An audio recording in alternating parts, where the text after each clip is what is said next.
Assalamualaikum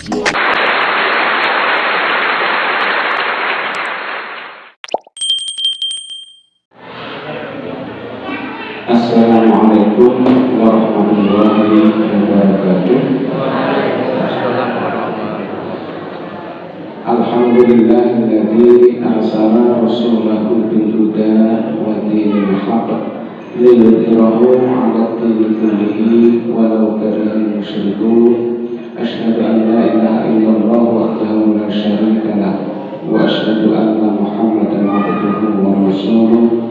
Allahumma shalli wa sallim wa barik ala nabiyyina Muhammadin wa ala alihi wa ashabihi ajma'in wa man tabi'ahum bi ihsanin ila yaumiddin, amma ba'du. Dumateng para rawuh ingkang sampun hormati, alhamdulillah wa syukurillah dene wonten ing dalem punika kula panjenengan kasebut paring nikmat dening Allah katete tasih saged menapa wonten ing papan panggenan iki kanthi boten wonten alangan setunggal menapa. Salawatullah sallallahu salam kita paring kepada junjungan kita Nabi Muhammad sallallahu alaihi wasallam yang telah ditunjuk oleh Allah menjadi uswah hasanah kita yang setiap saat harus menjadi rujukan kita untuk melakukan amalan-amalan agama kita agar mendapatkan ridho dari Allah Subhanahu wa Ta'ala.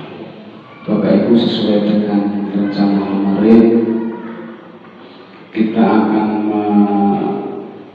melihat tentang bab sholat. Ini saya bawa buku berikut tarjih. Nanti beberapa hal panjenengan bisa buka sendiri, bisa beli sendiri. Yang pertama yaitu tentang kita lihat tentang sholat. Dalil-dalil tentang sholat sampun jelas, sampun banyak. Itu mungkin dengan hukum juga ada perbedaan. Selama ini kan ada yang menghukumi wajib, ada yang menghukumi fardu ain, ada yang menghukumi fardu kifayah. Dari oleh karena itu kemudian adanya madzhab itu kan juga berangkat dari perbedaan pemahaman dari sebuah nas, maka timbulnya madzhab. Nah, podo dengan madzhab berarti cuma satu. Itu juga menunjukkan banyaknya atau adanya perbedaan. Kita lihat tentang sholat. Kita baca pengertian ini yang kita lihat, yang kita bicarakan sholat jamaah nih. Sholat jamaah, nah sholat sunnah mungkin malam.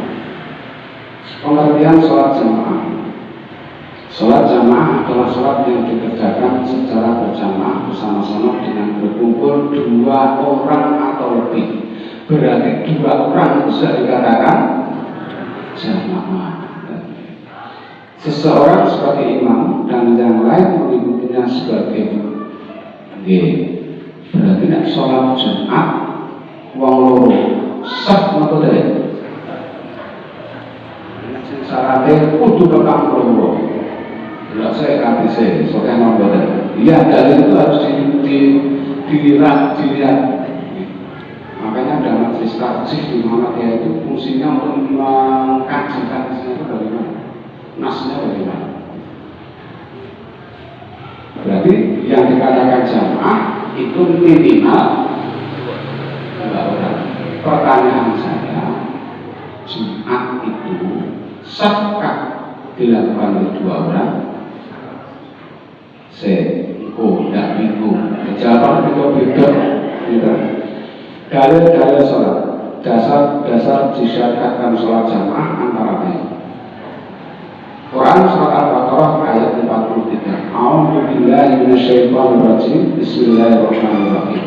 Wa aqimus sholata wa atuz zakata warka'u ma'ar rakiin. Dirikanlah sholat dan bayarlah zakat, tunaikanlah zakat.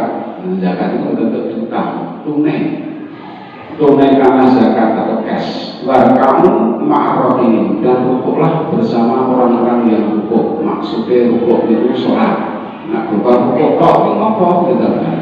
Jadi kadang-kadang bahasa Al-Quran itu modern. Sholat bisa disebut juga dengan doa, bisa juga disebut dengan sujud, bisa disebut dengan rukuk. Ini kata warka'u ma'ar ini maksudnya antara lain adalah melaksanakan sholat bersama-sama, berjamaah. Maksud rukuk di sini adalah sholat, dan rukuk bersama orang lain berarti sholat berjamaah. Quran surat An-Nisa ayat 102. Wa idza kunta fihim fa aqamta lahumus sholata faltakum ta'ifatun minhum ma'aka, dan seterusnya. Dan jika kamu berada di tengah-tengah mereka atau sahabatmu, lalu kamu memimpin sholat mereka, maka hendaklah segolongan dari mereka bersamamu. Quran surat An-Nisa ayat 102.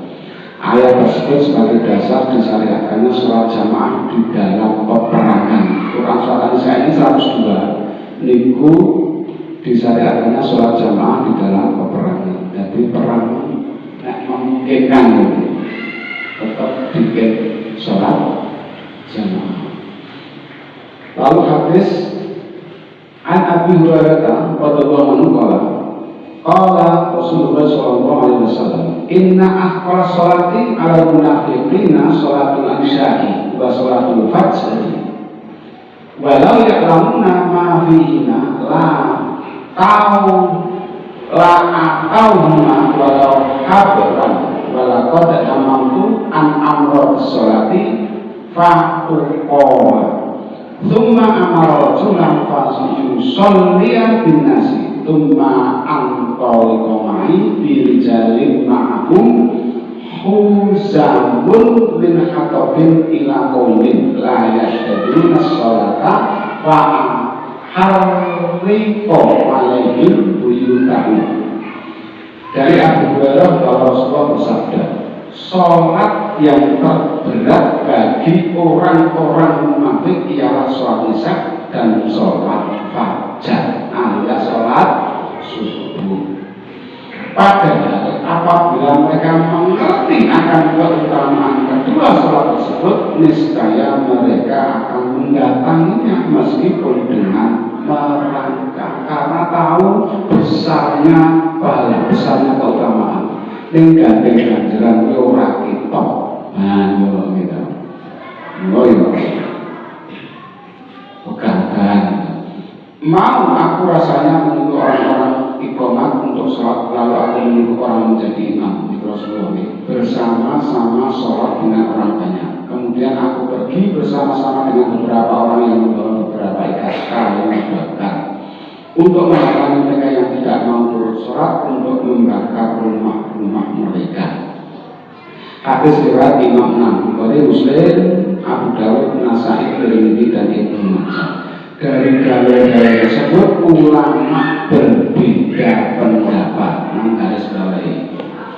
Dari dalil-dalil tersebut ulama berbeda pendapat tentang hukum sholat jamaah. Jadi nek kelas yang ngomong ini sudah tidak berbicara masalah hukum. Ini konduri masalah hukum cinta kepada Allah. Apa hukum ini sing penting saya cinta kepada Allah, saya akan taat kepada Allah, saya akan ke masjid kan itu. Ini karena ini sholat kan bahas nih, tetap dibahas nanti sak detil-detil kan ini bukan sak waktu ada perbedaan. Karena apa? Ayatnya ini mengapa ada 4 mazhab? Apa papat gaya padu? Bukan sing gaya padu pengikuti. Yang paling indah, ini pengikuti itu, mau nak pintar, bukan gampang, nyalakan karena dia tahu oh ini dasarnya kan itu. Nah Nah, sing marelo niku wong sing kurang pinter. Nggih. Saya sing pintere Quran, itu marelo. Dari tersebut ulama berbeda pendapat tentang hukum sholat jamaah. Masalah ini akan kita bicarakan lebih lanjut dalam pembicaraan tentang aturan sholat jamaah insya Allah. Namun sebelumnya kita bicarakan lebih dahulu masalah azan bisa bicara langsung Pak sama dan ini terus ngotot benar. Ini bab azan tidak pernah lebar ini bab azan. Jadi saya jelas ya, untuk sekalian orang ini boleh pakai banget boleh. Oke, bab azan itu ada 20 lembar. Itu bab azan tok. Sekarang mari kita lihat kaifiyah aturan sholat berjamaah. Pada awal pembicaraan tadi sholat jamaah telah kita singgung pengertian tentang sholat jamaah dan dalil-dalil disyariatkannya. Dalil-dalil tersebut adalah Quran surat Al-Baqarah ayat 43 memerintahkan agar melaksanakan sholat berjamaah. Quran surat An-Nisa ayat 102 dasar disyariatkan berjamaah di waktu sholat khauf. Kemudian yang berikutnya hadis riwayat 6 tadi, betapa sekali lagi betapa Rasulullah menekankan umatnya untuk melaksanakan sholat dengan berjamaah, sehingga orang buta pun diperintahkan oleh Nabi untuk pergi ke masjid sholat berjamaah. Itu kasusnya Abdullah bin Umi Maktum umur 90 tahun tonton jaluk keringanan kaya Rasulullah keluar itu ngutong buat keringan sing menang masjid. Terus Rasulullah ngai keringanan ya wis kowe ora sholat ning omah. Lagi mengotak arep bali lagi orang dijero Rasulullah. Sesek bali. Ora kena tetep kudu nang masjid. Nggih. Nggih silakan dibaca hadisnya panjang. Sekarang mari kita lihat perbedaan para ulama menghukumi sholat berjamaah. Hukum sholat berjamaah. Majelis Tarjih di dalam keputusannya tidak menegaskan tentang hukum sholat berjamaah. Dalam buku HPT halaman 116 disebutkan, berusahalah kamu mengerjakan sholat fardu dengan berjamaah di masjid, musola atau lainnya. Para ulama berbeda pendapat dalam menetapkan hukum berjamaah sholat fardu. Hal ini disebabkan, sekali lagi, hal ini disebabkan perbedaan dalam memahami dalil-dalil atau dasar disyariatkannya sholat jamaah. Jadi nasnya sama, pemahamannya berbeda. Dalil-dalil tersebut antara lain tadi Quran surat Al-Baqarah ayat 43 dan tegakkanlah sholat bayarlah zakat rukuklah bersama orang yang rukuk. Hadis berikutnya an Abi Darda'i anna Rasulullah qala ma min talaqatin la yu'adzinuna wala tuqamu fihi sholatu illa staqbala alaihi syaiton. Dari Abu Darda radhiyallahu bahwa Rasulullah bersabda, tiap-tiap ada 3 orang yang tidak mau azan dan tidak mau mengadakan sholat jamaah, tentu ketiganya dikuasai oleh syaitan. Mengenai ayat boten berlaku wis ana sing azan ana sing jamaah enten sing imam wis komplit. Hadis berikutnya kan Abu Hurairah qala Rasulullah sallallahu alaihi wasallam inna aqala sholatin alal munafiqina sampun nabi. Dari Abu Hurairah yang berkata sholat yang terberat bagi orang munafik adalah sholat isya dan sholat subuh. Sampun tadi, tidak usah berulang. Berikutnya an Abu Hurairah anna rajulan a'ma qala ya Rasulullah laisa li qaitu yaquduni ilal masjid fasa'ala Rasulullah sallallahu alaihi wasallam ayu rakhsin salahu falyusalli fi baitihi Faraqasolahu falama wala ta'am faqala al tasma'un nida'a Pakola na'am Kola fa'ajib.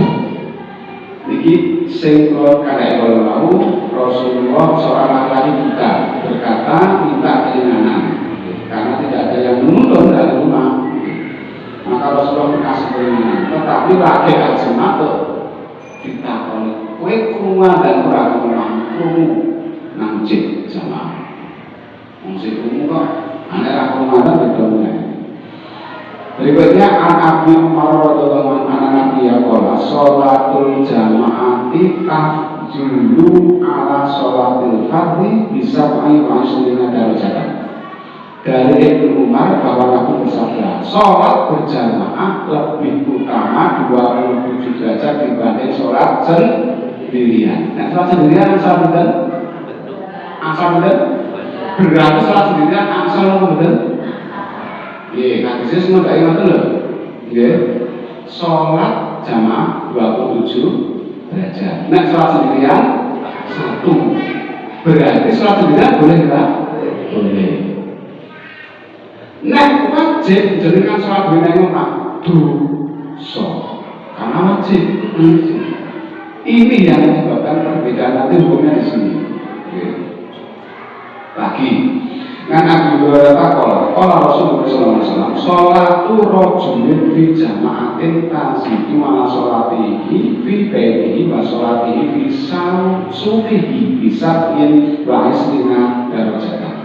Dari Abu Hurairah dia berkata Rasulullah bersabda sholat seorang dengan berjamaah itu lebih utama 27 derajat dibanding dengan sholat sendirian di rumah dan di pasar. Berarti sholat di pasar asal betul? Sholat di rumah hadis itu bukti hadis Bukhari dan Muslim. Pemahaman dalil saat ini dalil 1 Quran surat Al-Baqarah ayat 43 memerintahkan untuk menegakkan sholat dan mengerjakan dengan berjamaah. 2 dalil 2 memberi pengertian bahwa tidak ada 3 orang yang tidak melaksanakan sholat jamaah yang telah diganggu setan. Dalil 3 menjelaskan 1 bahwa sholat berjamaah khususnya isya dan subuh sangat besar keutamaannya.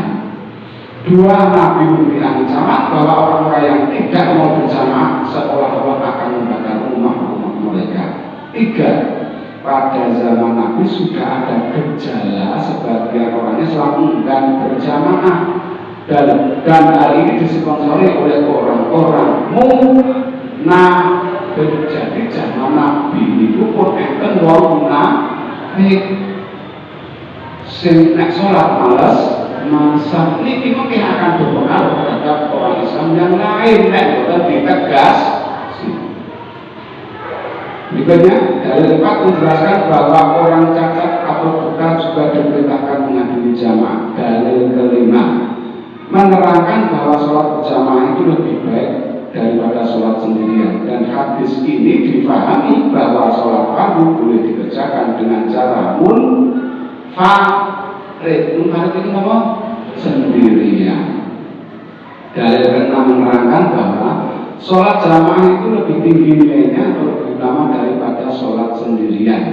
Sholat sendirian berjamaah dapat dikerjakan dimanapun, di rumah boleh, di pasar boleh. Jadi dengan sholat berjamaah di rumah boleh, di pasar boleh. Nek enten waktu pas sholat berjamaah di masjid, yang lebih utama adalah tetap ke masjid. Karena kecuali jenengan pun kari wah mulai ke pasar ini jam 2:30 sholat di rumah ini tetap berjamaah kali garwane atau kali putrane dan sebagainya. Sekarang kita lihat pendapat ulama tentang hukum berjamaah. Dari dalil-dalil tentang sholat jamaah tersebut pendapat ulama terbagi menjadi 3. Loh, 3 loh setunggal. Dan mungkin jenengan mungkin saudara kita, tetangga kita punya pemahaman yang tidak sesuai dengan kita. Itu sudah keyakinan sudah diperdebatkan. Ya mungkin saja. Yang jelas masing-masing kita akan mempertanggungjawabkan di hadapan Allah apa yang kita lakukan. Kalau kan sing penting sholat itu kan apa? Taufiki. tidak bertambah, tidak perlu dikurangi. Yang penting wonten dasare ora mawon. Ibadah itu sing penting wonten dasare. Karena kita akan bertanggung jawab di hadapan Allah kan. Satu, pendapat pertama, fardhu ain. Setiap muslim yang mukallaf, bukan malaf nih, mukallaf itu sudah kewajiban, sudah terbebani kewajiban syariat. Orang muslim yang mukallaf wajib melaksanakan sholat fardu dengan berjamaah. Ini pendapat pertama. Jadi pastikan akan wajib. Ada ulama juga yang mengatakan wajib. Berarti dengan tidak sendirian. So ini adalah pendapat Atok, Ausi, Iska, Ahmad, Abu Saur, Ibnu Husainah, Ibnu Mundir, Ibnu Hibban, dan lain-lain. Jadi ulama-ulama atau kafir punya pendapat yang pertama adalah apa? Wajib. Yang kedua, fardu kifayah atau sholat jenazah. Artinya apabila di salah satu kampung masjid itu ada sebagian jamaah semua sudah bebas dari kewajiban. Ini pendapat Syafi'iyah, Malikiyah, Hanafiyah. Itu pendapat ini.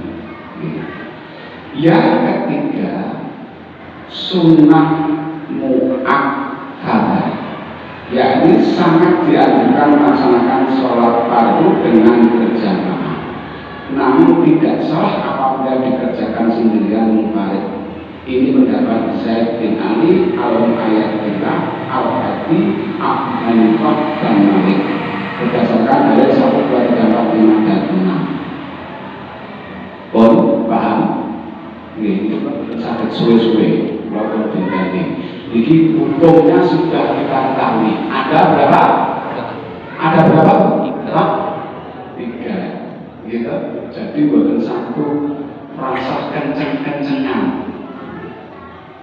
Satu wajib, yang kedua fardu kifayah, yang ketiga sunnah mu'akkadah. Yang ini pun belajar fikih, kaya Pak Sofan itu fikih pun tunai, bukan gampang ngajar fikih. Gitu, apa jangan tahu nih Pak Sofan ngajar ya? Belum ada. Karena apa? Ini aku nak belajar fikih, ini macam itu. Ini nak burung pakai kabis citak, buat barang kabis liane sih betul, buat awes, gitu. Gitu. Kalau tahu mentok itu, sekarang kita lihat tinjauan masalah. Wah ini video biar respect kenapa-napa. Belum kalian macam. Sholat fardu wajib berjamaah, ini ada tanya. Apakah sholat fardu wajib berjamaah? Mengenai sahnya sholat fardu yang dikerjakan dengan tidak berjamaah, jumhur ulama telah sepakat. Jadi mengenai sahnya sholat fardu yang dikerjakan dengan tidak berjamaah, jumhur ulama telah sepakat, berarti sah atau kecuali enten sing larang, enten sing boten sahih, namanya Dawud Al-Bahili yang menyatakan bahwa jamaah itu syarat sahnya sholat menurut Al-Bahili. Berarti nek jamaah sholatnya boten sah. Apa boleh niku awake dhewe? Boleh niku mawon nggih. Perbedaan pendapat dalam hal melaksanakan sholat fardu itu wajib berjamaah atau tidak tentunya menimbulkan konsekuensi yang berbeda. Harus ini bagi yang berpendapat wajib, maka bila mengerjakan sholat fardu sendirian sholatnya sah tetapi berdosa. Yang berpendapat wajib, nek jenengan sholat di rumah, sholat sahnya dosa. Yang berpendapat wajib harus ada konsekuensinya, gitu. Nek pulau sudah berpendapat wajib, saya tidak boleh sholat sendiri di rumah. Karena apa? Wajib kok. Gitu. Pun tahu, sholat sendiri di rumah pun tahu. Pun tahu. Berarti, apa-apa. Pun tahu sholat sendiri di rumah ya. Sampun pernah. Berarti sampun pendapat jenengan bukan wajib. Nah, apa konsekuensinya? Kok nak ditakoni berarti dosa Pak, jenengan aku ora wajib kok pendapatku. Sekarang kita lihat. Jadi perbedaan pendapat dalam melaksanakan sholat fardu wajib berjamaah atau tidak akan menimbulkan konsekuensi. Sebenarnya apabila kita lihat dalil-dalil yang dijadikan dasar untuk menetapkan hukum jamaah sholat fardu, baik bagi yang menetapkan fardu ain atau fardu kifayah, bahkan juga yang menetapkan sunnah muakkadah, adalah dalilnya sama, nasnya sama, umumnya bodoh, pemahamannya begitu.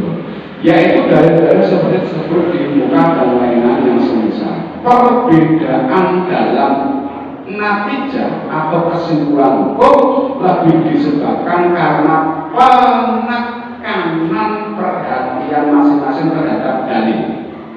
Bagi golongan yang wajib ain dan golongan yang wajib kifayah, penekanannya pada hadis Abu Hurairah di mana Nabi mengancam tidak membakar rumah orang yang tidak berjamaah.